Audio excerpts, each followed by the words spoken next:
আসসালামু আলাইকুম গাইস। প্রতিদিনের মতো আজকে নিউ আর একটা ব্র্যান্ড ব্লগ নিয়ে আসলাম। তো আমার লোকে রইবা আর দৃশ্যটা দেখাই কুম্বায় কুম্বায় যাই। আর প্রতিদিন ডিউটি যাওয়ার সময় একটা একটা ভিডিও নিয়ে আসি। তোমরা পাশে থাকলে কি কি না করতে পারবো। এটা হচ্ছে আমার রুমের গল্লি, এদিকে প্রতিদিন যাওয়া আসা করি। আর আপনারা চাইলেও আসতে পারেন এদিকে দিয়ে। তো আমার রাস্তাটা কেমন লাগছে, সাইডটা কেমন লাগছে কমেন্টে জানাইবা। সামনে মেইন রোড আসছে, এই মেইন রোডে গিয়ে বাসে উঠবো, বাসে উঠে ডিউটিতে যাব। আপনারা সাথে থাকবেন। আর আমরা তিনজন যাচ্ছি, তিনজনের এই তো দেখাচ্ছি আমার নিয়ে চারজন। তো চারজন মিলে যাচ্ছি। ওরা সামনে ফেসটা দেখাতে পারছি না, ওরা সামনে ফেসে আসে না। দুইজন আসছে, দুইজনকে দেখাবো। তো এটা মন্দির, এটা দরগা, মুসলিম হিন্দু একসাথে।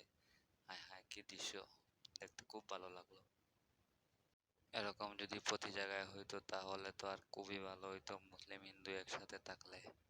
তাহলে আমরা তিনজনেই তো আছি, তারা তিনজন, আমি একা চারজন, আমরা চারজন।